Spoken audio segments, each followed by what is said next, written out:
नमस्कार दोस्तों। हम आज आ चुके हैं विवेकानंद कोचिंग के YouTube चैनल पे और आप लोगों के लिए एक बहुत बड़ी जानकारी सामने आ रही है बिहार शिक्षक बहाली से जुड़ी हुई। मेरा नाम आप लोग तो नहीं जानते होंगे, लेकिन वो जानना महत्वपूर्ण भी नहीं है। महत्वपूर्ण यही है कि क्या ऐसी गोपनीय जानकारी है जो हमारे समक्ष आ रही है, और ये जानकारी आप लोगों के लिए सुनना बहुत ही ज़्यादा ज़रूरी है।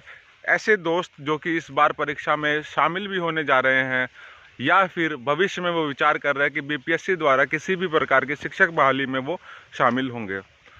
हमारे एक मित्र जो कि नीतीश कुमार जी से सीधी बात करके आए हैं, अपने मुद्दों को उन्होंने रखा है, और ये बात किसी भी तरीके से आपको मीडिया में सुनाई नहीं दी होगी या फिर किसी भी बंधु ने आपको नहीं बताया हो, क्योंकि ये एक तरह की गोपनीय जानकारी थी।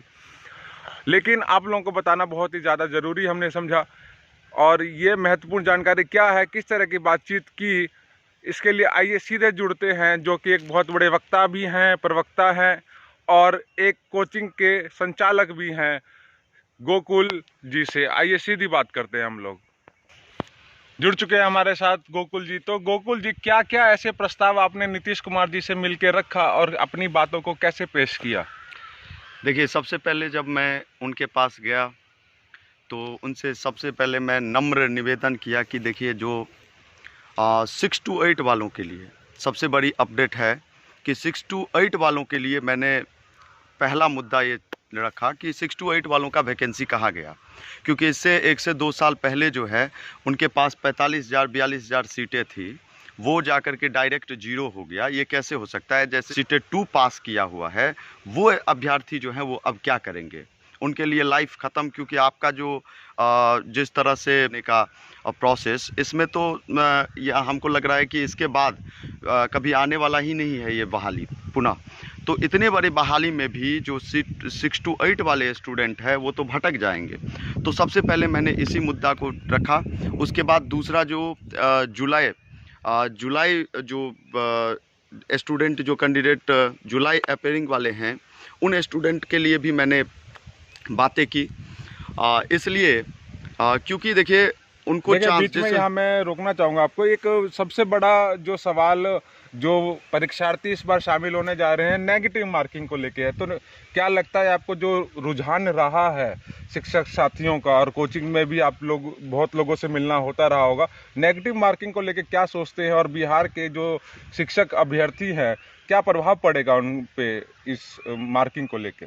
देखिए, निगेटिव मार्किंग हो कि निगेटिव मार्किंग, अगर किसी एक स्टूडेंट के लिए निगेटिव मार्किंग नहीं है, सभी जितने भी स्टूडेंट हैं सबके लिए निगेटिव मार्किंग है, तो परेशानी तो थोड़ा होगा ही, क्योंकि तुक्का डायरेक्ट नहीं आप मार सकते, क्वेश्चन को समझ करके ही उसको आप मारना होगा। तो 100% जैसे आप सीटेट के एग्ज़ाम देते होंगे तो 100 मार्क्स 150 मार्क्स का एग्ज़ाम है, तो कुछ बच्चों का डायरेक्ट तुक्का में भी 10-20 क्वेश्चन सही हो जाता है। इसमें आपका ये क्या होगा कि जो क्वेश्चन आप जानते हैं उसी क्वेश्चन को आप टच करेंगे, अदर क्वेश्चन को आप छोड़ करके निकलेंगे, तो कंफर्म जो क्वेश्चन होंगे उसी क्वेश्चन को टच करेंगे। तो ये बहुत ज़्यादा प्रभाव डालने वाला नहीं है जो बेहतर स्टूडेंट है उनके लिए। जो बेहतर स्टूडेंट होंगे उसके लिए कोई दिक्कत नहीं। और अगला जो सवाल हमारा रहेगा कि परीक्षा की तैयारी को लेके बहुत सारे अभ्यर्थियों के मन में अभी भी संशय है कि किस तरीके से तैयारी की जाए। तो क्या आपको लगता है कि अलग अलग आप प्राथमिक से लेके माध्यमिक और उच्च माध्यमिक के हमारे अभ्यर्थियों को बताएं कि तैयारी किस प्रकार की जाए?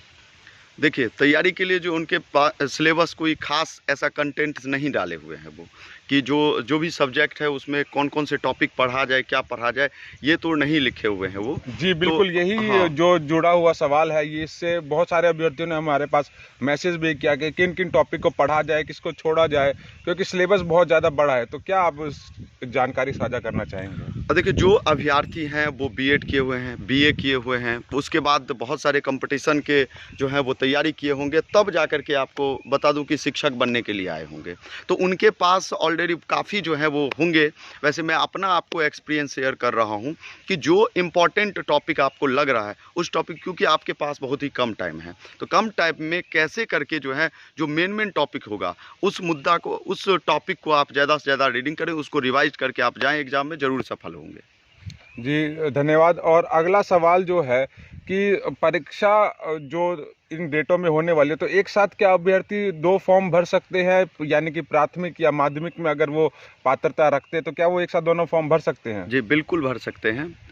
यदि उनके पास है, अगर सीटेट 1 क्वालिफाई हैं और स्टेट वाले क्वालिफाई हैं तो वो दोनों भर सकते हैं। अलग अलग डेट में एग्ज़ाम है इस वजह से। और जो नीतीश कुमार जी से और क्या, किस मुद्दे पे आपकी चर्चा हुई, क्या और उन्होंने आपको आश्वासन दिया कि किस प्रकार से आने वाले परीक्षा में अभ्यर्थियों को मौका मिलना चाहिए? उन्होंने सबसे पहले तो 6 to 8 वालों के लिए कहा है कि ज़रूर ये वैकेंसी आएगी। इस समय नहीं आएगा, लेकिन कुछ दिनों के बाद ये वैकेंसी आपको देखने के लिए ज़रूर मिलेगा। साथ ही साथ जैसे सीटेट जुलाई वालों के लिए मैंने खास करके जो है उनके मुद्दों को लेकर के गया कि सीटेट जुलाई वाले अपेयरिंग वाले स्टूडेंट को भी मिलना चाहिए, क्योंकि आपने जो 2021 से 23 वाले कैंडिडेट हैं जो बीएड नहीं किए हुए हैं और उनका अभी बचा हुआ है एग्ज़ाम 31 तारीख तक, जो भी एग्ज़ाम होगा उन सभी को शामिल कर लिया जाए। इस बात पे मुद्दा पे मैंने बात रखा है। जी, और एक ये महत्वपूर्ण सवाल जो अभी सबसे बड़ा सवाल भी बन के आ रहा है कि जो अभ्यर्थी ऑलरेडी हमारे इस सेवा में जुड़े हुए हैं, यानी कि जो नियोजित शिक्षक हैं, नियोजित शिक्षक जो ऑलरेडी ज़्यादा सैलरी अभी उनकी है और फिर वो उनको अगर सेवानिरंतरता का लाभ नहीं मिल रहा है तो ये तो उनके लिए नुकसान ही है। तो सेवानिरंतरता के बारे में क्या आपने उनसे चर्चा की? देखिए, हमको तो नहीं लग रहा कि ये नियोजित वाले जो शिक्षक हैं उनके लिए ये बहुत ज़्यादा बेहतर होगा। ये फॉर्म फिल करके उनको तो कोई फ़ायदे नहीं है, क्योंकि 40,000 प्लस उनका सैलरी ऑलरेडी था और इस वैकेंसी के बाद उनका 25,000 जो भी है राजकर्मी का दर्जा मिल जाएगा ये। और कुछ ऐसे नियोजित शिक्षक हैं 10-12 साल उनके पास है टाइम, ठीक है, तो इनके लिए बहुत ज़्यादा बेहतर तो है नहीं। पता नहीं सरकार क्या सोच रही है। अब वैसे भी अगर उनको राजकर्मी दर्जा देने की इच्छा होता सरकार का तो ये 4 लाख उसमें ऐड करें, 5,70,000 कर दीजिए कम से कम, तब ना समझेंगे कि 1,70,000 जो फ्रेशर हैं उनके लिए हैं, 4 लाख नियोजित को राजकर्मी मतलब 2 लाख कम से कम करिए उसमें प्लस, तब जा कर के होगा। तो ये सब बहुत सारी खामियां जानबूझ के सरकार हमको लग रहा है छोड़ा है, जिससे ये कोर्ट जो है स्टे लगाए, हमको जहां तक लग रहा है। जी, आपका बहुत ज़्यादा समय नहीं लेंगे क्योंकि बहुत बिजी शेड्यूल में से इन्होंने समय निकाल के हमारे साथ जुड़े हैं, तो इनका धन्यवाद देने के साथ लास्ट आखिरी टिप क्या अभ्यर्थियों को आप देना चाहेंगे और जो भविष्य में अपीयर होने वाले हैं, क्या उनको संदेश देना चाहेंगे? देखिए, मैं यही संदेश देना चाहूँगा कि इस लास्ट टाइम में आपके पास बहुत ही कम टाइम है। एक कम से कम 5 से 6 घंटे का जो है शेड्यूल बनाइए और उसमें जो भी सब्जेक्ट है जो भी दिया हुआ है अपने हिसाब से, क्योंकि यहाँ पे कोई कंटेंट्स किसी पर भी आपके पास भी काफ़ी एक्सपीरियंस है, ठीक है, तो उस एक्सपीरियंस को यूज करते हुए आप अपना 5-6 घंटे का एक टाइम पीरियड बना लीजिए, रूटीन बनाइए और उसमें आप कम टाइम में जो पढ़े हुए हैं उसको ज़्यादा से ज़्यादा रिवीजन करिए और सेट जो है वो काफ़ी मारिए। क्या लगता है मार्केट में कोई ऐसी किताब है जो सही सटीक होगी या तैयारी अपने हिसाब से करे, क्योंकि किताब का जो है स्तर है वो उस हिसाब से नहीं लग रहा है? किरण प्रकाशन का ज़्यादा से ज़्यादा यूज करें, हमको लग रहा है कि वो बेहतर हो सकता है और कहीं ना कहीं क्योंकि बहुत सारे एग्ज़ाम में जो है वो ज़्यादा बेहतर है। धन्यवाद सर। और हम अपने दोस्तों से निवेदन करेंगे जितने भी आप इस चैनल से जुड़े हुए हैं, इस चैनल को शेयर करिए, सब्सक्राइब करिए, लाइक करिए ज़्यादा से ज़्यादा और इस मैसेज को हमारे दोस्तों तक पहुंचाइए। तब तक के लिए धन्यवाद सर हमारे चैनल से जुड़ने के लिए।